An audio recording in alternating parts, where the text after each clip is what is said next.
Assalamualaikum warahmatullahi wabarakatuh.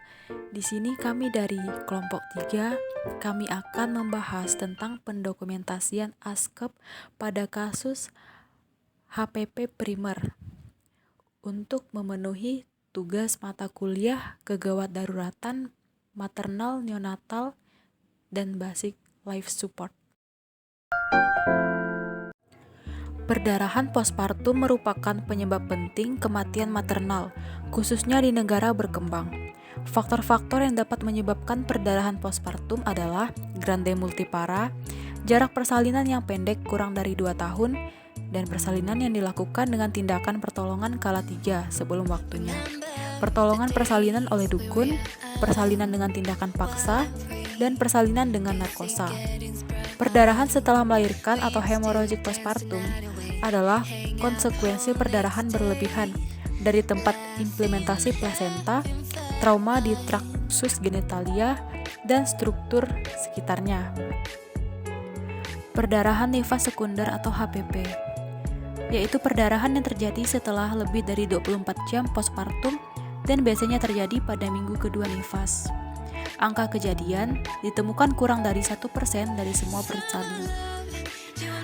Etiologi, faktor penyebab perdarahan nifas sekunder itu terdiri dari subinvolusi, kelainan kongenital, uterus, inversio uteri, mioma uteri, submukosum, sisa plasenta, dan pemberian eksterogen untuk menekan laktasi. Tanda dan gejala. Yang pertama, subinvolusi. Inspeksi, lokea bertambah banyak, berbau dan terdapat perdarahan. Palpasi, teraba uterus lebih besar dan masih tinggi, serta lebih lembek daripada seharusnya. Kemudian subinvolusi. Bisa terjadi karena infeksi, endometritis, sisa plasenta, mioma uteri, pembekuan darah, dan lain-lain. Yang kedua, sisa plasenta, yaitu perdarahan yang banyak. Pemeriksaan dalam, terdapat bagian dari plasenta 1 atau lebih lobus yang tertinggal. Sisa plasenta dalam nifas dapat menyebabkan perdarahan dan infeksi. Selanjutnya, penata laksanaan. Secara umum, jika terjadi anemia berat, Hb kurang dari 8 gram persen atau HCT kurang dari 20%, siapkan transfusi, berikan tablet besi oral dan asam folat. Jika terdapat tanda-tanda infeksi seperti demam, sekret vagina yang berbau, berikan antibiotik. Berikan oksitoksin. Terapi dapat dimulai dengan pemberian 0,5 hermogetrin IM yang dapat diulang dalam 4 jam atau kurang. Jika serviks masih berdilatasi, lakukan eksplorasi dengan tangan untuk mengeluarkan bekuan-bekuan besar dan sisa plasenta. Jika serviks tidak berdilatasi, evakuasi uterus untuk mengeluarkan sisa plasenta. Jika perdarahan berlanjut, kemungkinan melakukan ligasi arteri uteria dalam utero-ovarika atau histerektomi. Lakukan pemeriksaan histologi dari jaringan hasil kuret atau histerektomi jika memungkinkan untuk menyingkirkan penyakit tromboplas ganas.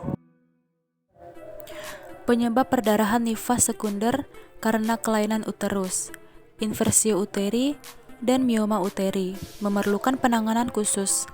Secara khusus, yang pertama, subinvolusi, yaitu terapi pemberian hermogetrin per oral atau suntikan IM.